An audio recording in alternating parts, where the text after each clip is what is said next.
If someone had told me a year ago that I would be sitting here telling you this story, I would have laughed. Not a happy laugh, but the kind that's sharp and brittle, the kind that cracks from the pressure of holding too much inside for too long.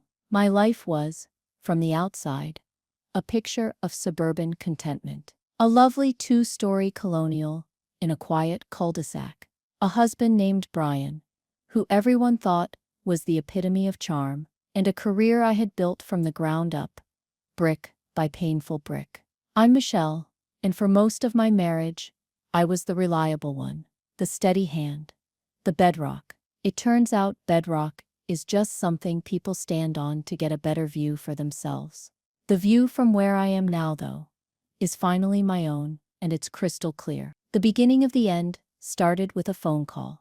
I was in Chicago for a national security conference, a rare trip away from home. My previous life had been in high-end, bespoke security solutions for the ridiculously wealthy. I'd left that world for a quieter consulting role, but I still kept my connections and attended the big events. I was in my hotel room, looking out over the glittering city lights, feeling a sense of peace I hadn't realized I was missing. It was a sterile, impersonal peace, but it was mine. Then my phone rang, shattering the quiet. It was Brian. His voice was a ragged, panicked mess. "Shelley? Oh, thank God. Shelley, something terrible has happened." My heart did that awful lurch, the one that feels like it's falling down a flight of stairs. "Brian? What is it? What's wrong? Are you okay?" "I'm okay. I'm okay," he said, his words tripping over each other. "But the house, we've been robbed, Shelley. I came home from dinner with my mom, and the back door was just splintered. They smashed it in." I sank down onto the edge of the king-sized bed, the plush duvet suddenly feeling like a lead weight. "Robbed? What did they take?" He took a shaky breath, a performance of devastation that in retrospect was worthy of an award. "Everything, it feels like. The TV is gone, the laptops. But Shelley, your jewelry. They went into our bedroom, they took the whole box, the one on your dresser." The world tilted. That wasn't just a jewelry box. It was a handcrafted maple chest my grandfather had made. And inside was my history. My grandmother's sapphire and diamond necklace, the one she wore on her wedding day. A string of pearls my mother gave me when I graduated college. Earrings from my father. Each piece was a tangible memory, a link to the people who had shaped me. They were insured, of course. I'm a practical person, but their value wasn't in the dollars and cents. It was in the lineage, the love. "Brian," I whispered, my throat tight. "All of it? All of it?" he confirmed, his voice thick with what I then believed was shared grief. "I'm so sorry, Shelley. I should have been here. I should have had the alarm system updated like you said." He was laying it on thick, but in that moment, I absorbed the blame he was so carefully deflecting. I was the one who was away. I was the one who had been meaning to upgrade our home security. He was just the victim, a role he played with heartbreaking sincerity. We stayed on the phone for another hour, his voice a constant soothing murmur of apologies and reassurances while the police were there. He handled everything. He filed the report. He was the perfect, distraught husband. I flew home the next morning, on the first available flight, my mind a fog of loss and violation. The house felt wrong, the splintered doorframe, the empty space on the wall where the television had been, the eerie neatness of the mess the supposed burglars had made. It was just a little too tidy,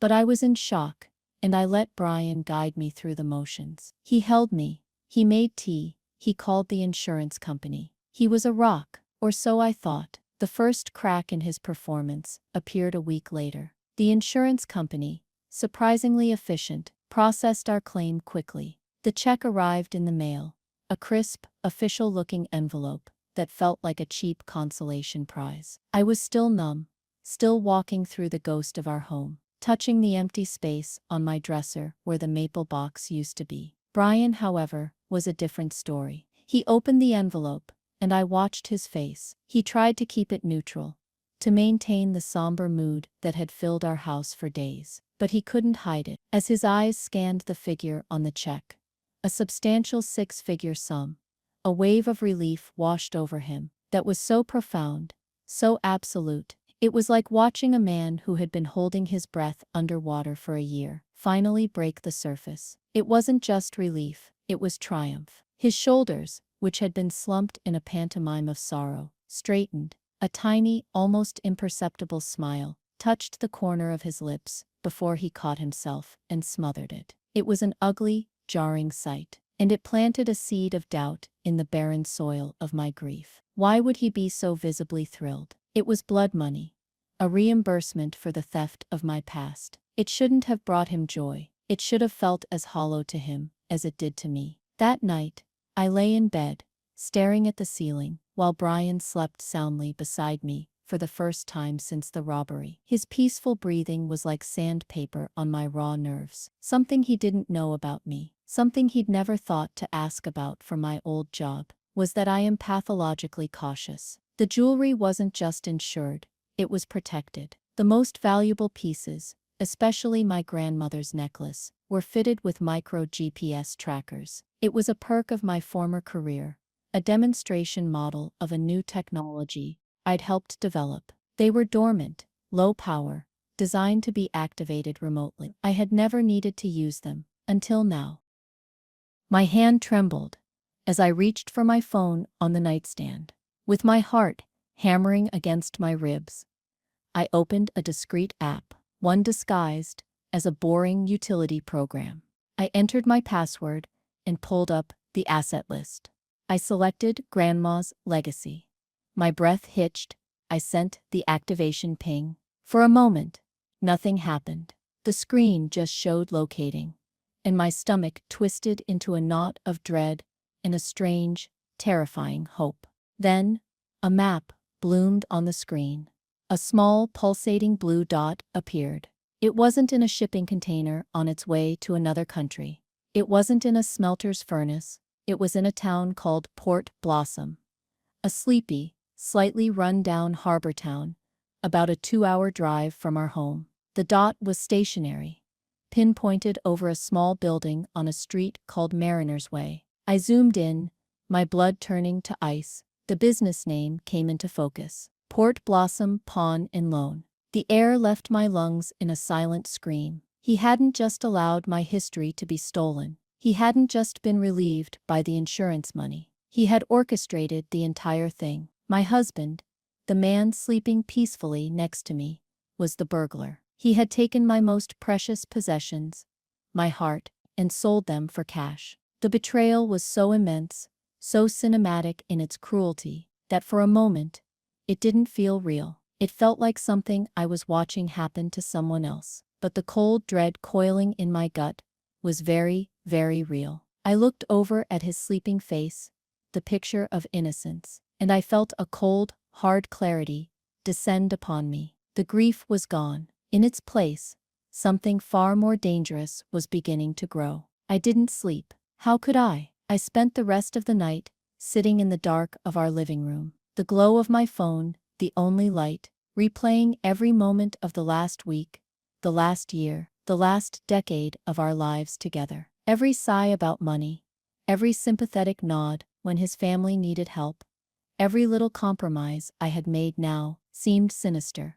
A paving stone on the path to this one monumental act of treachery. The robbery wasn't the crime, it was the confession. The next morning, I moved like an automaton. I made coffee, my movements stiff and precise. Brian came downstairs, stretching and yawning, looking rested and content. He wrapped his arms around me from behind as I stood at the counter. "Morning, Shelley," he murmured into my hair. "You were up early."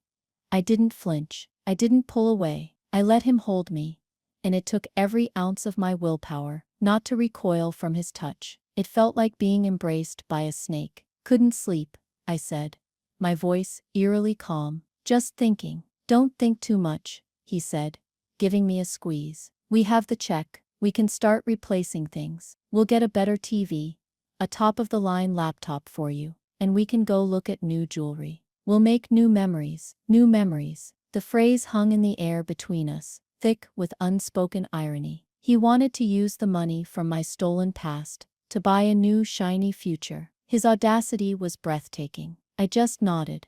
A slow, deliberate movement. Maybe, I said. I need to run some errands today, just to get out of the house. Good idea, he said, releasing me to pour himself a coffee. Clear your head. Maybe go to the spa. On me. He winked, as if bestowing a great gift. The insurance money had made him bold. I didn't go to a spa. I got in my car and drove. I didn't have a plan, just a destination. Port Blossom. The 2-hour drive was a blur of highway and trees. My mind a maelstrom of shock and burgeoning rage. The shock was a physical thing, a cold weight in my chest, but the rage was new. It was a clean, sharp, focusing force. It burned away the fog of sadness and left behind a landscape of stark, ugly truths. This wasn't a sudden break in his character. This was the culmination of his character. I just hadn't been willing to see it. My mind started to stitch together a tapestry of red flags I had willfully ignored for years. I remembered the time, about 5 years ago, when Brian had lost his job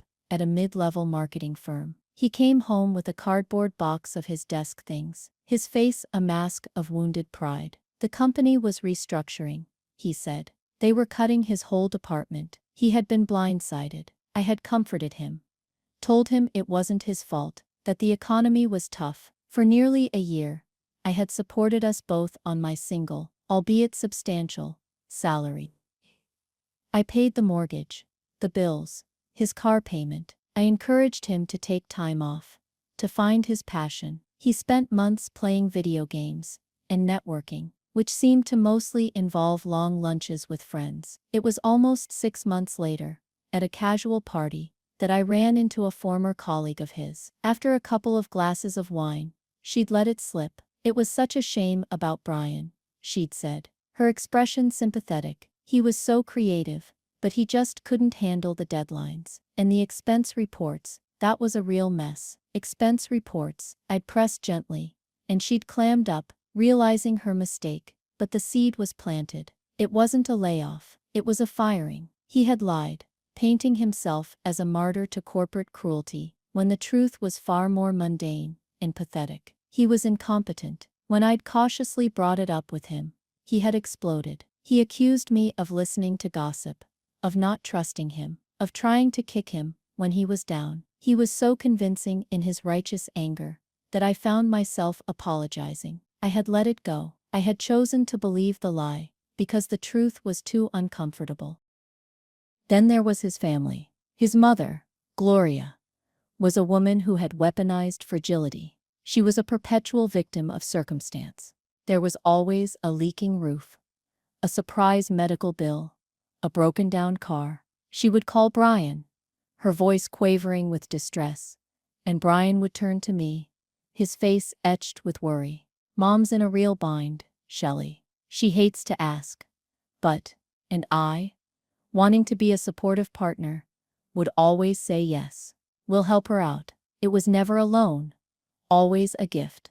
Gloria would accept the money with a sigh of relief, offering a flimsy promise to pay it back when she got on her feet, a day that never seemed to arrive. Her gratitude was always directed at Brian. I was just the silent, invisible benefactor. The ATM, and Clara. Oh, Clara, Brian's younger sister, the golden child. She was a whirlwind of artistic ambition and financial irresponsibility. She flitted from one passion project to another. A jewelry line, a bespoke candle company, an artisanal jam business. Each one required a significant startup investment, which she never had, and each one failed spectacularly within a year, leaving behind a trail of debt. And who was there to clean up the mess? Brian, using our money. "Clara's a true artist, Shelley," he would say. "She just needs a little runway to take off." My savings account was her personal runway, and it was littered with the wreckage of her failed dreams. I remembered one specific, bitter argument we'd had last year. I'd received a good bonus and wanted to use it as a down payment on a small rental property, a smart investment for our future. Brian had been vehemently against it. "We can't tie up our money like that," he'd insisted. "What if there's an emergency? What if Mom needs something? What if Clara finally gets her big break with the boutique she's planning? His reasoning was insane. He wanted to keep our entire financial future liquid and available for his family's whims. When I pushed back, he turned it on me. Hey, can't believe how selfish you're being. This is about family. It's like you don't even care about them. You just care about your money. He had made me feel guilty for being responsible, for wanting to build a secure future. He had framed my prudence as a character flaw. And like a fool, I had backed down. We didn't buy the property. 3 months later, a crisis with Clara's new boutique plans had materialized, and a significant portion of that bonus money vanished into the black hole of her business account. I pulled into a parking spot across the street from Port Blossom Pawn and Loan. It was a grim-looking place, with faded lettering and iron bars on the windows. My heart was pounding, a frantic bird trapped in my chest. I couldn't go in, not yet. Seeing the necklace behind that grimy glass, with a price tag on it, I wasn't strong enough for that. I just sat there, in my car, staring at the building where my husband had sold my soul for a pittance.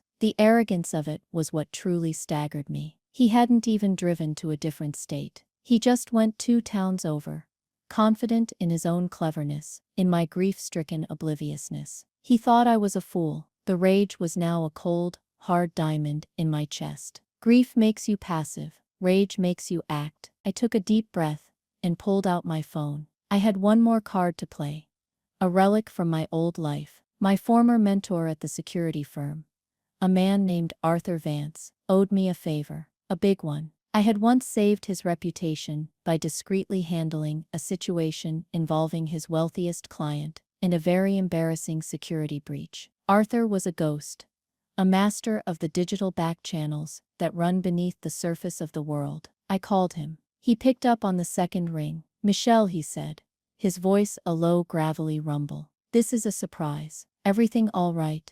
"Not exactly, Arthur," I said, my voice tight. I explained the situation. The faked robbery, the suspiciously timed insurance payout, the GPS ping. I left out the emotional devastation.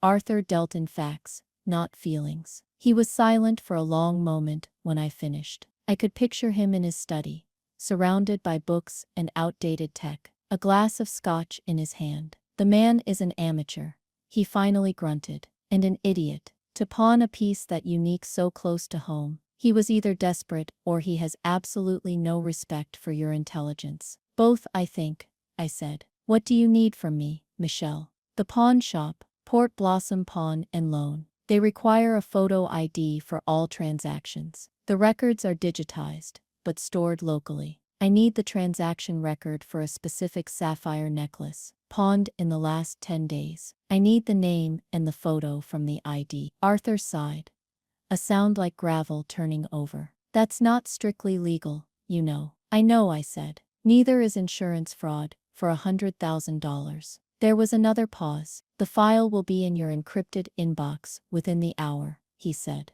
"Be careful, Michelle. Men like your husband, they don't just break things. They set fire to the wreckage to cover their tracks. Don't get burned." We hung up. I sat in the car, the engine off, and waited. An hour felt like a lifetime. My phone buzzed. A new message in the secure app. I opened the file Arthur had sent. It was a scanned copy of the pawn slip. My eyes went straight to the bottom. The signature was messy, rushed, but unmistakable. Brian M. Holloway. And next to it, the grainy black and white photo from his driver's license. His familiar face staring blankly from the screen. He hadn't even tried to disguise himself. He had walked in there, used his own name, and sold my grandmother's legacy for $5,000. The pawn slip said $5,000. The insurance payout was for $100,000. The necklace alone had been appraised at over $50,000. He had practically given it away. He was that desperate.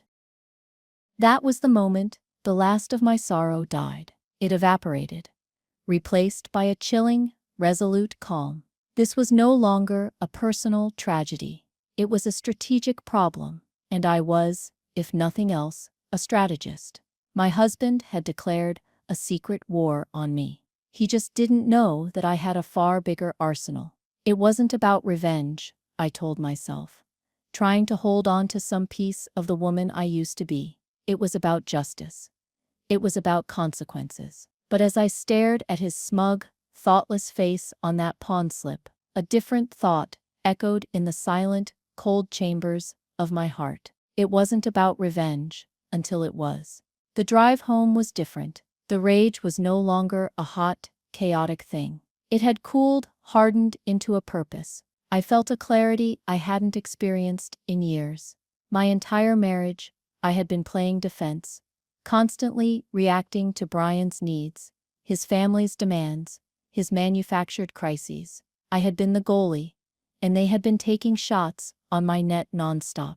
Now I was taking possession of the ball, and I was going on offense. My mind, trained for years to identify security vulnerabilities, began to assess my own life. Brian saw me as his emotional, gullible wife. He had no idea that my job wasn't just about knowing how to install high-tech cameras. It was about understanding systems, financial systems, legal systems, human systems, and how to dismantle them. Or in this case, how to protect my portion of them. He had made a critical error.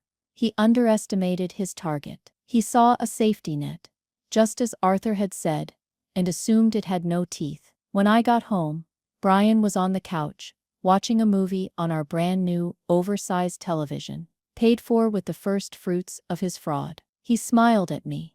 A lazy, contented smile. "Hey, you're back. How was your day? Feel better?" "Much better," I said.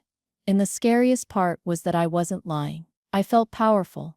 I did a lot of thinking. "You were right. We need to focus on the future." His smile widened. He thought I was on his side. He thought we were a team. "That's my girl," he said, patting the cushion next to him. "Come, sit, let's watch this. It's that new action movie you wanted to see." I sat, but I didn't watch the movie. I watched him. I studied the way he relaxed into the cushions, the casual way he draped his arm over my shoulders, the complete absence of guilt or fear in his eyes. He truly believed he had gotten away with it. This belief was his greatest vulnerability, and I was going to exploit it to its fullest extent. The next day, I began my silent campaign. It started with a phone call to my old friend, Sarah, who worked in wealth management. I didn't tell her the whole story. Not yet. I framed it as a desire for more autonomy over my finances. A bit of fiscal separation for estate planning purposes. A phrase that sounded professional and non-threatening. I opened a new series of accounts at a different bank, solely in my name. Then I went to my company's HR portal and redirected my entire paycheck to this new account. It was a simple digital change that would take effect on the next pay cycle, which was in 3 days. The first domino was placed. Next, I delved into the hidden leverage Arthur had mentioned. For our entire marriage, I had managed our finances. Brian always claimed to be terrible with numbers, a convenient excuse that allowed him to remain willfully ignorant of the details, while enjoying all the benefits. It also meant I had all the passwords. I spent the entire afternoon in my home office, the door locked, poring over years of our shared financial history. I wasn't just looking for clues. I was building a case. I started with our joint checking and savings accounts. As I scrolled back, month by month, year by year, a sick-making pattern emerged. Regular cash withdrawals, always on a Friday. Small amounts at first, $100 here, $200 there. But over the last 2 years, they had become larger and more frequent. $500, sometimes $1,000, pulled out in cash. I cross-referenced the dates with my calendar and old text messages. The week Gloria's furnace died, $1,000 cash withdrawal. The month Clara needed new organic canvases for her painting phase, $1,500 gone. He was bleeding us dry, one paper cut at a time. But the cash withdrawals were just the beginning. The real discovery came when I decided to run a credit check on him. I had a legitimate reason to, as his spouse. The report loaded, and my breath caught in my throat. There it was, a credit card I had never seen before. A high-limit Visa, opened 3 years ago, in his name only, sent to a P.O. box he'd apparently rented. It was maxed out, completely. The balance was a staggering $37,000. My hands were shaking, as I clicked through the statement history, which the credit report kindly provided. The charges were a map of his deception. Expensive dinners I wasn't invited to, weekend trips to resorts, high-end clothing stores, and then the most damning evidence of all, regular monthly payments to a corporate entity I didn't recognize. I Googled the name. It was the holding company for the commercial landlord that owned the building for Clara's boutique. He hadn't just been bailing her out with our savings. He had been secretly funding her entire operation on credit, lying to me about the extent of it, while simultaneously telling me we couldn't afford to make a sound investment in a rental property. The sheer scale of the deceit was mind-numbing. The robbery wasn't a plan to get rich. It was a desperate, insane attempt to service the massive, secret debt he had accumulated. He was trying to plug a hole in a dam with $100,000 wad of cash, and he'd used my family heirlooms as the shovel. This was my leverage. The GPS tracker was the smoking gun for the robbery. But this financial archaeology, this was evidence of a long-term calculated betrayal that was, in its own way, even more wounding. It proved this wasn't a one-time mistake. This was his character. This was who he was. My final act of that day was the most decisive. Years ago, on the advice of our estate planner, we had both signed comprehensive power of attorney documents, in granting each other the ability to make financial decisions on the other's behalf in case of an emergency. It was a standard, responsible thing to do. Brian had signed his without even reading it, joking that I was the CEO of our life anyway. He had no idea he had just handed me the keys to his cage. I called our financial advisor, the one who managed our joint investment portfolio, the nest egg I had meticulously built with my bonuses over 15 years. I explained, in a calm and steady voice, that due to a family health emergency that required me to take control of our liquid assets, I was invoking my power of attorney to place a temporary freeze on all withdrawals from the portfolio. The advisor, who knew me as the soul of fiscal prudence, asked no questions. He simply said, "Of course, Michelle. I'll lock it down immediately. I hope everything is okay." "Everything is going to be just fine," I said, and hung up. The tap was now completely, utterly, and silently turned off. Brian was living in a house of cards, and I had just removed the bottom layer. All I had to do now was wait for it to fall. It didn't take long. 2 days later, my direct deposit hit my new secret account. The next day, a Friday, Brian came home from his part-time job, a low-stress consulting gig I had gotten for him through a friend, and tossed his keys on the counter. "I'm running to the store to grab some steaks for tonight," he said cheerfully. "Feel like celebrating the new TV." He was out the door before I could respond. 15 minutes later, my phone rang. It was him. His voice was tight with annoyance. "Hey, the joint debit card just got declined. For a couple of steaks. Can you believe it? Must be a glitch. I'll just use the credit card." He hung up. I smiled. A real smile. The joint checking account, where his paltry paycheck was deposited, was now nearly empty after the mortgage payment had automatically cleared. The joint credit card we shared was one I paid off from that same account. Its available balance was next to nothing. Another 10 minutes passed. My phone rang again. "Michelle," he said, and the annoyance had curdled into confusion. "The credit card was declined, too. What the hell is going on? Is there a hold on our accounts?" I summoned my best impression of concerned bewilderment. "Declined? Both of them? That's so weird." "I don't know, honey. Maybe the bank system is down. I'm sure it's nothing. Just come home. We can order a pizza." He came home, empty-handed, grumbling about incompetent banks and technological failures. He never once suspected me. Why would he? I was his reliable, accommodating wife. The thought that I would, or even could, do something like this was completely outside his realm of imagination. The weekend was a tense, quiet affair. Brian kept checking his banking app, frowning at the low balance, convinced it was a technical error that would resolve itself on Monday. Monday came and went. The balance remained stubbornly low. Then on Tuesday, the real panic began. An automatic payment for his secret, maxed-out Visa card bounced. He received a text alert, then an email. Late payment warning. He cornered me in the kitchen that evening, his face pale, a muscle twitching in his jaw. The charming, easygoing mask was gone. I was looking at the real Brian, a weak, frightened man, terrified of consequences. "Michelle, we need to talk," he said, his voice low and strained. "The money. It's not a glitch. I called the bank. The funds from our investment account, they're frozen. They said you authorized it. Why would you do that?" I widened my eyes,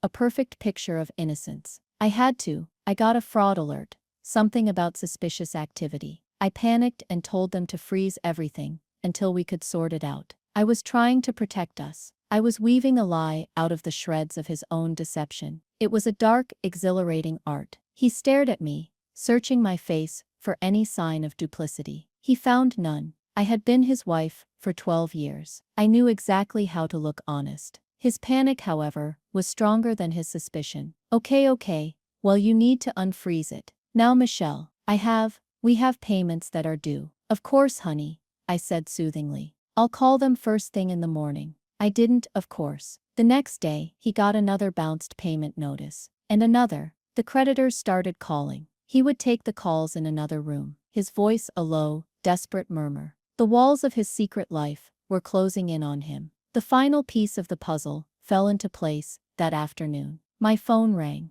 The caller ID said Gloria Holloway. I let it ring for a moment. He then answered with a sweet, cheerful, "Hi, Gloria. How are you?" Her voice was honey-laced with acid. "Michelle, dear, I'm a bit worried. I just spoke to Brian, and he sounds terribly stressed. He said there's some kind of issue with your accounts." "Oh, it's just a silly security thing," I said breezily. "The bank is being overly cautious. It'll be sorted out in a day or two." She paused, and I could feel her choosing her next words carefully. "Well, that's a relief. It's just that, Clara's new inventory for the boutique is supposed to be paid for by Friday. She's counting on Brian to handle the wire transfer. It's a rather large sum." There it was, the demand wrapped in a flimsy cloak of concern. They weren't just a family. They were a conspiracy of entitlement, and I was the unwilling, and now unwilling, financier. "Oh, I'm sure it will be fine," I said, my voice still light. "But Gloria, with all this financial confusion, maybe it's not the best time for Clara to be making such a large purchase. It might be more prudent to wait." The honey vanished from her voice, leaving only the poison. "Prudent? Michelle, this is my daughter's dream. Her entire future is riding on this. Hey, Reese promised he would help. A promise is a promise. I thought you, of all people, understood what it means to support family." The guilt trip was so familiar, so practiced, but this time, it had no effect on me. It was like listening to a song I had once loved, but now only found irritating. "I have to go, Gloria," I said, cutting her off. "I'll talk to Brian tonight." I hung up, my hand steady. The panic from their end was a rising tide, and it felt like vindication. They had taken me for granted for so long, treating me like a feature of the landscape, a resource to be endlessly tapped. They were about to discover that the landscape had a mind of its own.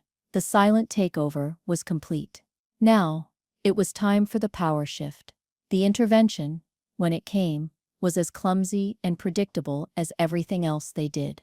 They didn't call ahead, they just showed up. It was a Thursday evening. I was reading a book in the living room, enjoying the quiet hum of a house that was finally truly mine. Then, a car door slammed, followed by the sound of footsteps marching up our front walk. The doorbell rang. A sharp, insistent peal. I knew who it was. I took a deep, calming breath, placed my bookmark carefully in my novel, and went to the door. Standing on my porch were Brian, Gloria, and Clara, the unholy trinity of need.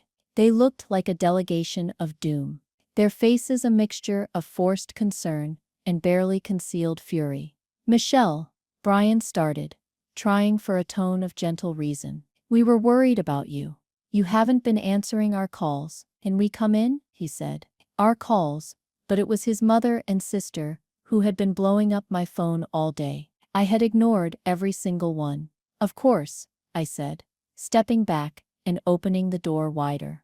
I gestured them towards the living room, the one with the ridiculously large television. I remained standing, while they arranged themselves on the sofa. United front of accusation. Gloria, as always, took the lead. She clasped her hands in her lap, her expression one of deep, pained sorrow. It was a look I had seen 100 times, usually right before she asked for money. "Michelle, darling," she began, her voice trembling slightly. "We need to talk. This behavior is not like you. Freezing your accounts, ignoring your family. We are all so worried." Brian is beside himself. Brian, on cue, looked suitably tormented, running a hand through his hair and staring at the floor. Clara, never one for subtlety, jumped in.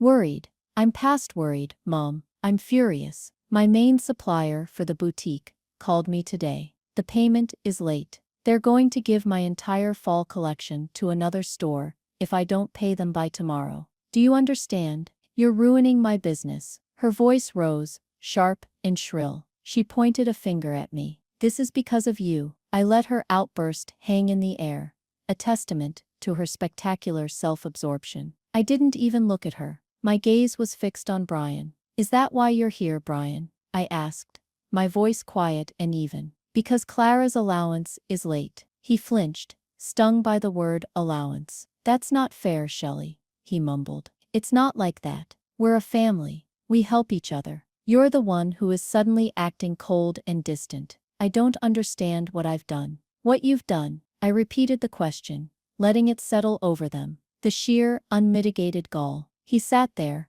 flanked by his mother and sister, trying to paint me as the villain, as the source of the problem. For years, this tactic had worked. His performance of the wounded, misunderstood husband, combined with Gloria's guilt-mongering and Clara's entitled whining, had been an effective trifecta of manipulation. They would surround me, break me down, and I would eventually capitulate, just for the sake of peace. But I wasn't the same woman they had dealt with a week ago. That woman was gone. She had died in the sterile quiet of my car, staring at a pawn shop in Port Blossom. "Let's talk about what you've done, Brian," I said. My voice was still calm, but it had a new edge to it, a blade of steel they had never heard before. I walked over to the coffee table and placed a thin manila folder on its surface. The sight of it seemed to suck the air out of the room. They all stared at it, then at me. Brian's eyes were wide, with a new kind of fear. Not the fear of creditors,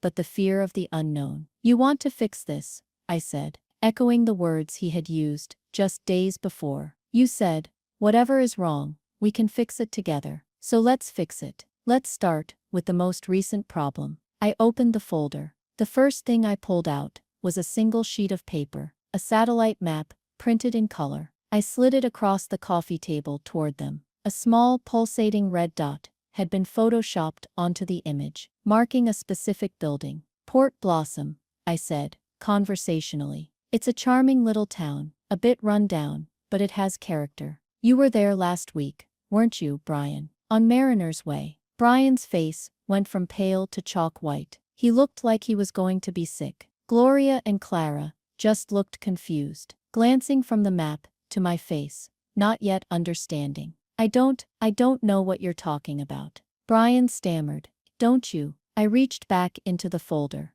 "My grandmother's necklace, the one that was stolen. It seems to be enjoying a little seaside vacation at the Port Blossom Pawn and Loan, to be specific." I pulled out the next document. It was a high-quality print of the pawn slip Arthur had sent me. I placed it on top of the map. Brian's name, his signature, his driver's license photo, all there in damning black and white.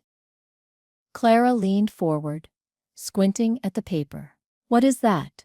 she asked. "Hand," I said, my voice dropping, "is a receipt for the sale of my stolen property. The property my husband reported stolen. The property for which our insurance company paid out a claim of $100,000. Gloria gasped, her hand flying to her chest in a theatrical gesture of shock. But her eyes, her sharp, calculating eyes, darted to her son's face. She knew, maybe she didn't know the details, but she knew he was involved. She had to. Clara's jaw dropped. She stared at her brother, her expression of entitlement slowly being replaced by one of dawning horror. She was realizing that the well she had been drinking from was not only dry, but poisoned. Brian just sat there, frozen, his entire world collapsing in on him in the space of a single heartbeat. The truth was out,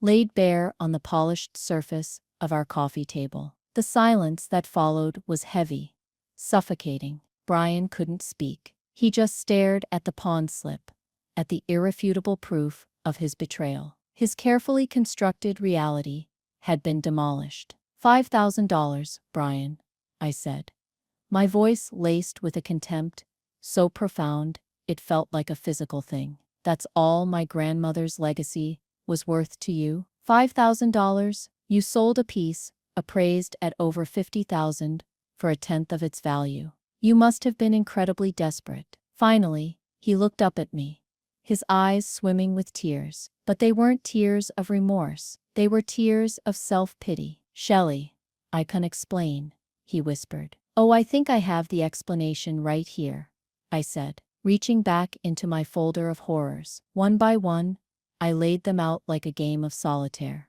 The bank statements, with the cash withdrawals highlighted. The secret credit card statements, a litany of his lies and luxuries. The printout from the landlord of Clara's boutique, showing the payments he'd been making from his secret account. You've been stealing from me for years, from us. This little robbery was just your grand finale. A desperate gambit to pay off the debts you racked up funding her failures, and your pathetic double life. I flicked a finger toward his sister, who flinched as if I'd slapped her. Gloria found her voice first. A sputtering, indignant screech. How dare you? Brian was only trying to help his family. A concept you clearly don't understand.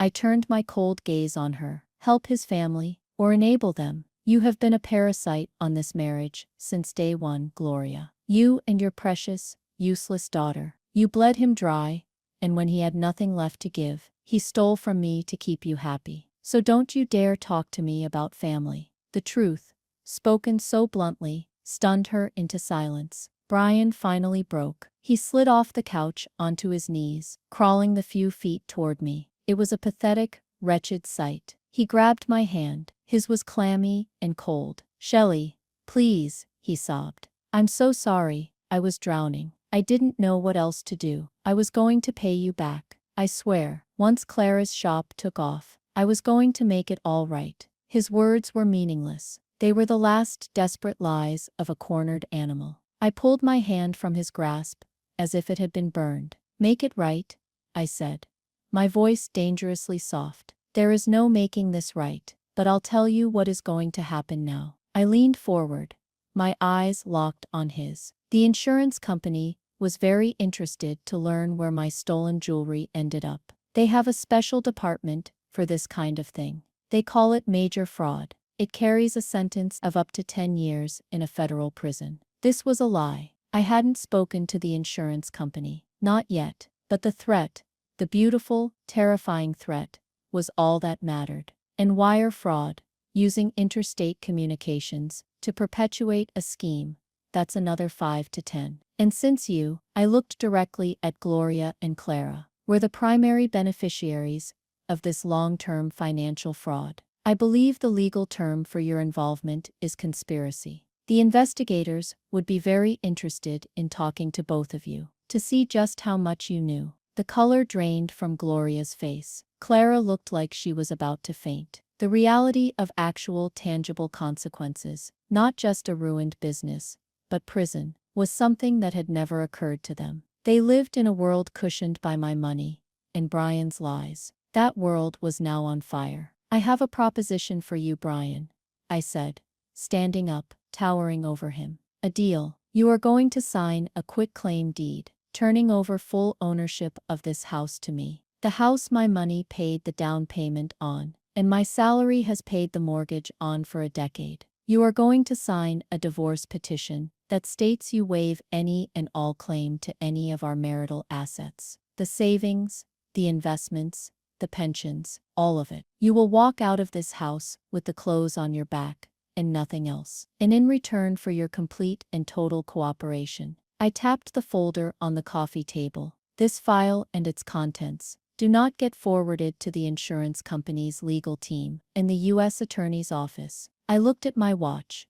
You have 24 hours to have your lawyer, whatever lawyer you can afford, which I assume isn't much of one. Look this over. The documents are already drafted. They're in the folder too. I turned and walked out of the room, leaving the three of them there, amidst the wreckage of their lives, with the evidence of their collective sins laid out before them. I went upstairs to our bedroom, my bedroom, and closed the door. I didn't feel triumph. I didn't feel joy. I felt a vast, empty peace. The war was over. I had won. He signed everything. He didn't even wait 24 hours. His panic and fear were so absolute that he would have signed his own death warrant if I'd put it in front of him.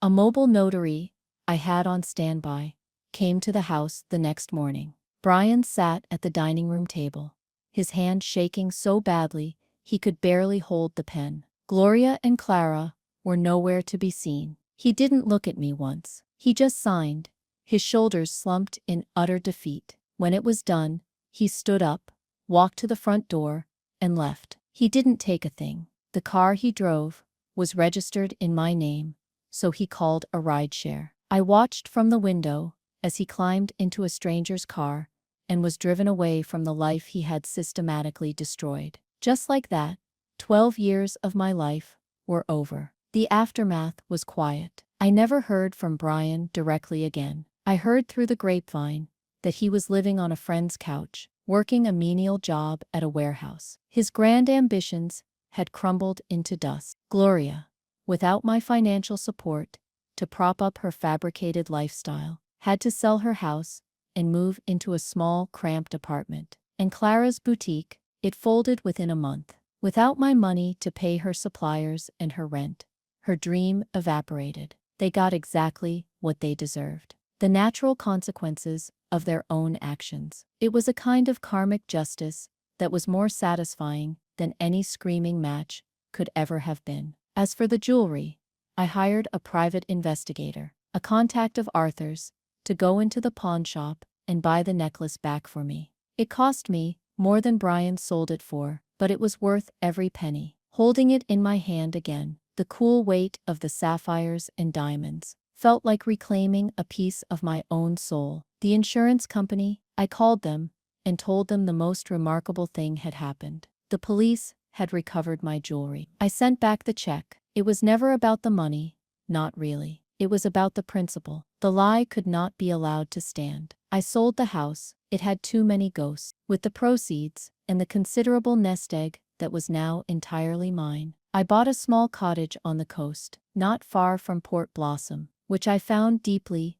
darkly ironic. It's quiet here. I have a small garden and a rescue dog named Buster, who thinks I am the greatest person in the world. Some days, I walk on the beach and I don't think about Brian at all. You know, for the longest time, I thought my job in my marriage was to be the bigger person, to be the well of forgiveness, of understanding, of endless second chances. I thought my value was measured by how much I could give, how much I could endure. But a well can run dry. And the truth is, some people won't try to help you refill it. They'll just stand at the edge of the empty hole and complain that they're thirsty. My greatest act of strength wasn't in giving more. It was in finally deciding to stop giving altogether. It was in realizing that I was not a well for others to draw from, but an ocean, vast and deep and entirely my own. And for the first time, in a very long time, the tide is rolling in. Has anyone else ever felt like they were the only one holding everything and everyone together? It's a heavy burden to carry,